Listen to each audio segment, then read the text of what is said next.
ao Dermato para Dermato, a nossa sessão de casos clínicos do Dermato Aula. Então, semana passada a gente falou um pouquinho de dermatoscopia e hoje vamos seguir firmes na dermatoscopia. Vamos ao caso clínico. Paciente do sexo masculino, 65 anos, apresentava lesão enegrecida, algo acastanhada na verdade, né? No flanco esquerdo, percebida há 1 ano. Histórico pessoal e familiar negativos para câncer de pele. Então, na imagem clínica, o que a gente está percebendo aqui? A gente, a olho nu, já consegue perceber que essa lesão ela tem uma pigmentação irregular, ela tem mais de uma cor a olho nu, tá?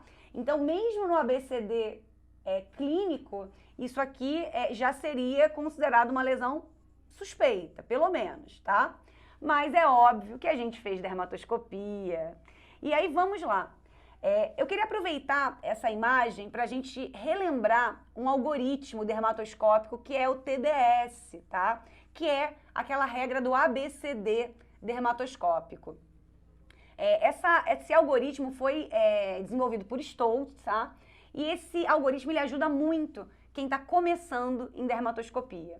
Quando a gente já está mais à vontade com dermatoscopia, o que a gente vai acabar usando é a análise de padrões. Mas no início, esse algoritmo ajuda bastante, tá bom? E aí eu queria aproveitar para trazer esse algoritmo para vocês. Vamos lá.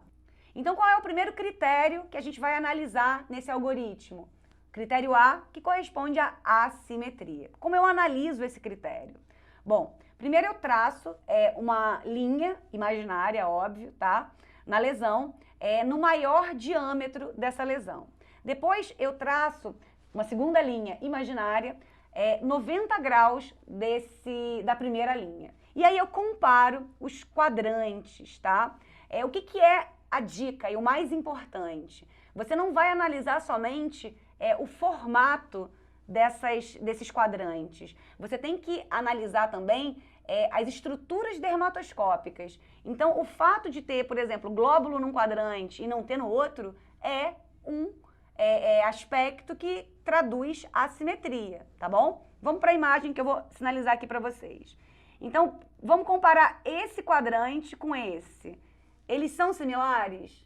Obviamente não, tá? Então, é assimétrico, tá? É assimétrico tanto de formato quanto em relação à distribuição das estruturas dermatoscópicas. E esse quadrante e esse, completamente diferentes, tanto em relação às estruturas dermatoscópicas quanto em relação ao formato propriamente dito desse quadrante, tá? Então, essa lesão, ela é assimétrica em 1, 2 ou nenhum eixo. Então, essa lesão, ela é assimétrica em 2 eixos, tá? Então, guardem esse númerozinho aí. Botei aqui para vocês lesão assimétrica em 2 eixos. Segundo critério é o critério B, que considera as bordas da lesão. Então, a gente tinha aquela pizza cortada em 4 fatias. Aqui, a gente vai cortar a nossa pizza em 8 fatias. E aí, eu vou analisar todas essas áreas, as bordas de cada um desses segmentos. E eu vou considerar como positivo os segmentos que tiverem uma interrupção abrupta das bordas, tá bom? Bom, nesse caso, eu sinalizei aqui 3 regiões que têm interrupção abrupta de bordas, tá? Então, a pontuação de 8 eu dei 3, tá joia? Então, vamos ao próximo critério, que é o C. O critério C corresponde às cores. Quantas cores essa lesão tem? 2. Então, eu vou te dar uma pontuação 2. Castanho escuro e castanho claro. Passando para o último critério, que é o D, de diferentes estruturas. Quais as estruturas são identificadas nessa dermatoscopia? Vamos lá? Primeira região que eu marquei aqui para vocês, que estrutura dermatoscópica é essa? Isso é rede, tá? Então, a gente tem rede pigmentar atípica. Então, além da rede pigmentar, a gente tem outras estruturas dermatoscópicas. Aqui eu marquei para vocês glóbulos e pontos irregularmente distribuídos. Então, a gente tem rede, glóbulo e ponto até agora, tá? Além disso, eu tenho áreas amorfas. As áreas amorfas são essas regiões aqui, tá? Então, área amorfa aqui também, tá? Então, essas áreas amorfas ou áreas sem estruturas também são considerados um critério dentro desse item D, tá bom? Vamos então à nossa regra do ABCD. Cada um desses critérios que eu mostrei para vocês anteriormente tem uma pontuação, tá? Então, por exemplo, aqui a assimetria pode variar de 0 a 2, porque se a lesão não for assimétrica em nenhum dos dois eixos, ela vai receber a pontuação 0. Se ela for assimétrica em um dos dois eixos, vai receber 1. E se ela for assimétrica em 2 eixos, vai receber a pontuação 2, tá? Então, cada um desses critérios, tá, tem pontuações possíveis, tá joia? Além da pontuação, a gente tem as constantes. A pontuação varia, tá? A gente vai determinar de acordo com as nossas observações na dermatoscopia. A constante, obviamente, é fixa, tá? Então, esses números aqui, eles não vão se alterar, tá bom? E aí, a gente vai ter o resultado. Então, para assimetria, eu posso ter uma pontuação de 0 a 2,6. Para bordas, eu posso ter uma pontuação de 0 a 0,8. Para cores, meio a 3. E para as estruturas, eu posso ter uma pontuação de meio até 2,5. Percebam, então, que não existe TDS de 0. O menor TDS possível é 1, tá bom? Quando a lesão só tem uma cor e uma estrutura, pelo menos, tá bom? Então, isso aqui é igual a escala de Glasgow. Não existe escala de Glasgow 0, é no mínimo 3, tá bom? E aí, somando todas esses resultados, eu vou ter o TDS final. Vamos, então, para a gente ver como que vai ficar a nossa lesão do caso clínico. E aí, mostrei para vocês aqui que a gente vai fazer aquela continha, já tinha falado com vocês, passando aqui. Então, vou somar tudo e aí, no final, eu tenho o TDS, tá? TDS é o equivalente a score dermatoscópico total, só que em inglês, tá bom? Mas muita gente usa esse termo, essa sigla, como sinônimo. Então, TDS também é usado aqui no Brasil. Vamos lá, então, para nossa lesão, a lesão do caso clínico, vamos fazer a nossa pontuação. Primeiro, a assimetria. Então, essa lesão, ela era assimétrica em 2 eixos. Recebeu a pontuação 2.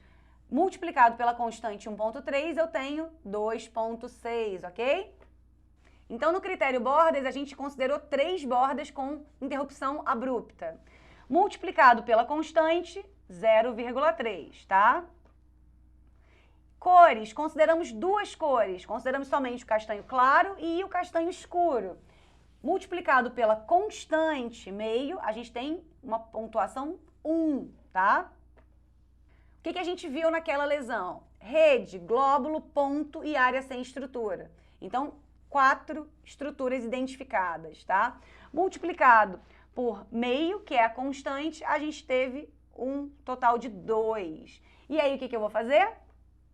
Eu somo todos esses resultados. Somado isso, eu vou ter o TDS. Então, o meu TDS final foi de 5,9. Gabriela, qual que é a importância disso? Bom, a questão é que toda vez que você tiver um TDS maior do que 5,45, essa lesão é altamente suspeita para o diagnóstico de melanoma maligno, tá?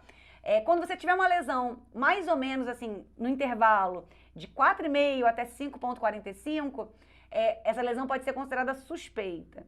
E quando você tem menos de 4,5 no TDS, essa lesão dificilmente vai ser suspeita, tá? Essa provavelmente é uma lesão benigna. Bom, então no caso a gente tinha um TDS maior do que 5,45. A gente teve um TDS aqui, ó, de 5,9. Ou seja, é mandatório que a gente realize a exérese da lesão, tá? Porque essa lesão é altamente suspeita pela dermatoscopia. E o diagnóstico final após a exérese foi de melanoma in situ, tá bom? Então, após a exérese completa dessa lesão, o diagnóstico histopatológico confirmou um quadro de melanoma in situ. Essa lesão já tinha sido retirada com uma margem de meio centímetro, tá? Mas, por ser um melanoma in situ, o que eu fiz? Eu procedi uma ampliação de margens, tá bom? E esse paciente está super bem, continua em acompanhamento, mas nunca mais teve nenhum problema. Melanomas in situ, você não tem que fazer investigação sistêmica. O que você deve fazer mesmo é só a ampliação de margens, segundo o GBM atualmente, tá? Então, muito obrigada. Eu espero vocês na próxima semana, tá bom? Tá gostando? Curte, comenta, compartilha. Quanto mais gente vier aqui, mais eu vou saber que vocês estão gostando e mais casos a gente vai trazer aí pra vocês, tá bom? Um beijo e eu espero vocês no Dermato Aula.